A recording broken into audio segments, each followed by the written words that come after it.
the Lord. Fear not. My brothers and sisters, when we look at this text, it brings us to a defining place in the life of Elijah. Not only in the life of Elijah, but in the life of this unnamed widow woman.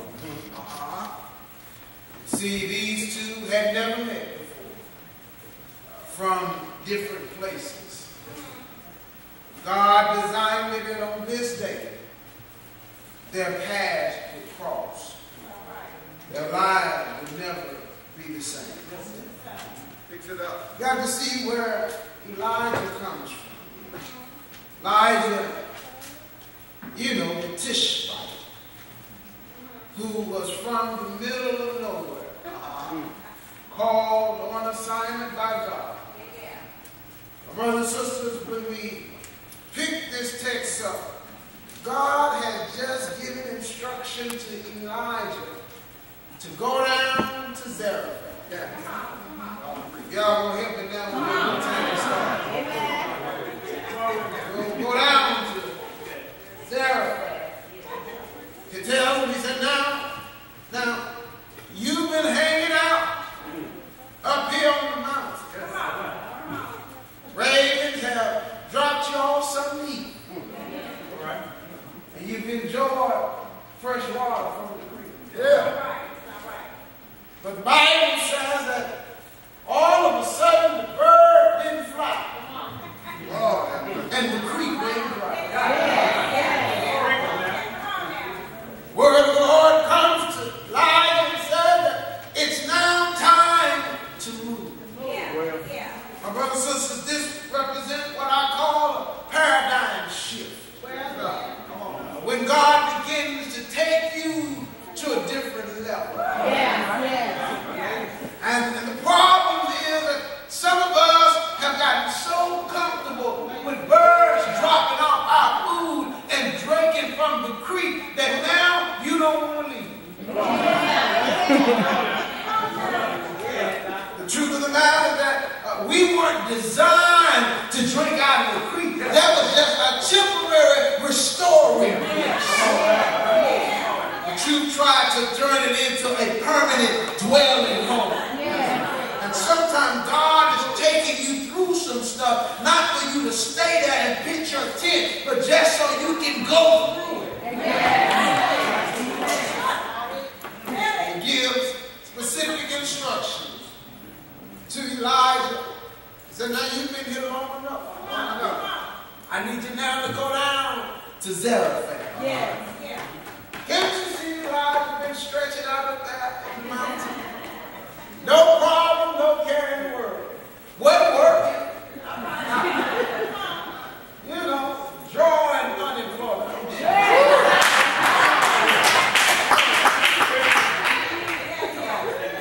And had gotten comfortable. My brothers and sisters, sometimes God will move you out of your comfort zone. Yes, He will. One of my favorite books is by the name of a copy called Who Moved My Cheese? And this book describes a paradigm shift where individuals were used to going to the same place every day to get their cheese, and they woke up one morning and the cheese was no longer at that place. Now, some of them stayed there and cried and said, oh, how unfair it is that my cheese is no longer here. But there were two of them that just jumped up and said, I got to find a new place to get cheese. And I believe that's what God is saying to some of us. We need to stop standing by dead stuff and begin to move towards a new place and begin to go where God is trying to take us. What do you do when you creep and dry? Some folk who are still standing by the creek crying over a dry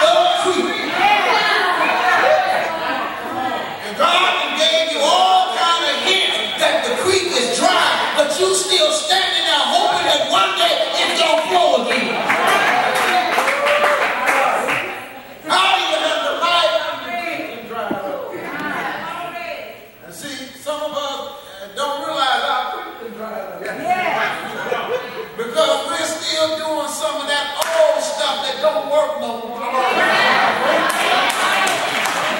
I hate to tell you, baby, but your creek dried up about 17 years ago.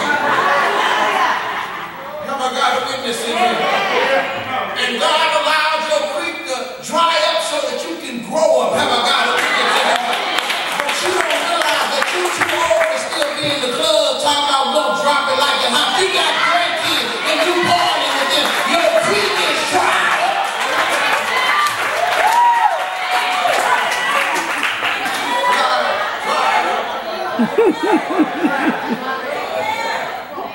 You see some of these men, sometimes older men don't realize their creek dried up.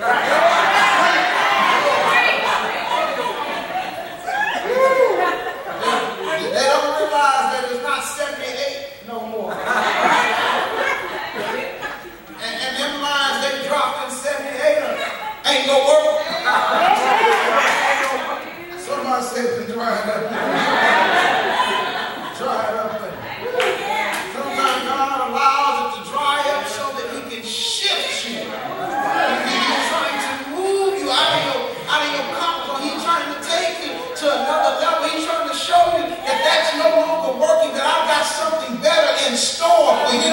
But you got so used to that creek that you're scared to move. But God said that you just step out on faith and trust me. He said, fear not, don't be. I didn't mean to say that to you. God's word for somebody the other day is that He wants to move you like He moved the prophet Elijah down to Zarephath. Why do you need to go to Zarephath? Bible says that He says, I need you to go to Zarephath because I have commanded a widow woman to sustain thee. Yes. Oh, y'all listen. He says, I have commanded a widow woman to sustain thee down in Zarephath. Now watch this. When he gets to Zarephath, he meets this widow woman that's broken in he. And has no clue that she was having a guest preacher over that night. So wait a minute, God, you have sent me down to Zarephath and you say this woman is going to take care of me and she ain't got me.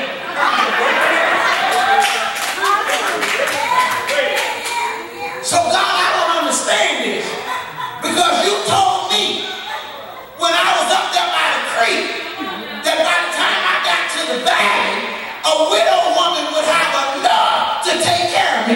And when I got to her house, not only did she not have enough for me, but she didn't even have enough for her own family.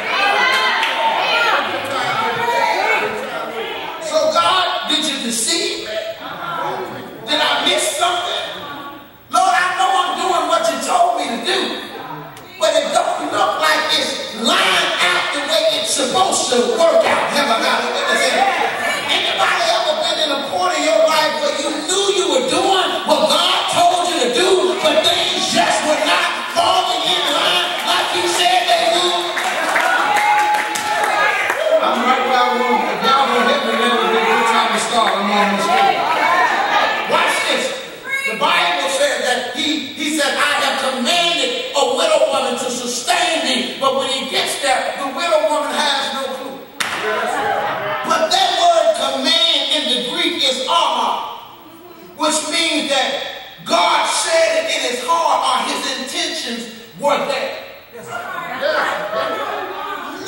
Not necessarily that he spoke it to her, he just spoke it to himself. Watch this. He said that when you get there, I have spoken it to myself, or I have already put it in place that she will sustain you. Now that's good news, my brothers and sisters, because God has commanded some things that don't look like they're going to take place, but because He's already intended for it to happen, it's got to come to fruition. And the Lord, there's some jobs that are not even high, but He's already commanded your name. I wish I had a witness in here. Even though some relationships look like they're not going to work out, He says, I've already commanded it, so it's got to get in line.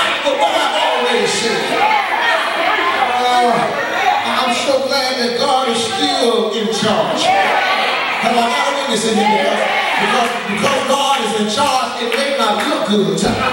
But when you know that God is in charge, you can begin to walk with Holy Ghost boldness and say, I don't care what it looks like, I'm fearing not. I'm going down to zero because God said it's going to work out. And even when I got down there, it looked silly, it looked stupid, it looked foolish, but I'm trusting in God. Anybody got some zero bad faith in here that you say, I don't know what's going on, but I'm just going to keep trusting God even in the middle.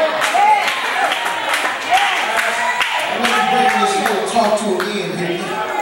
Bible says that he instructs Elijah to go down to Zarephath. Have I got a witness in here?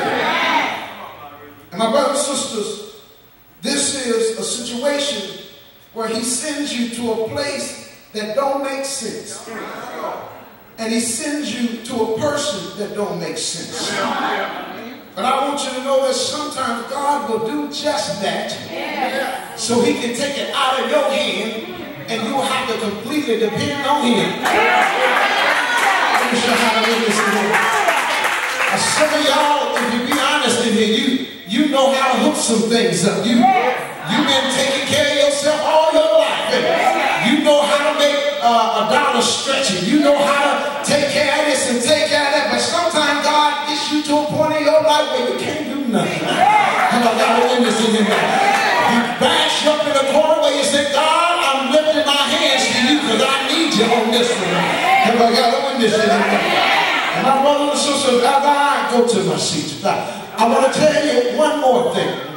The Bible shares that God sends this preacher down to the widow's house. Now let me show you this in the text.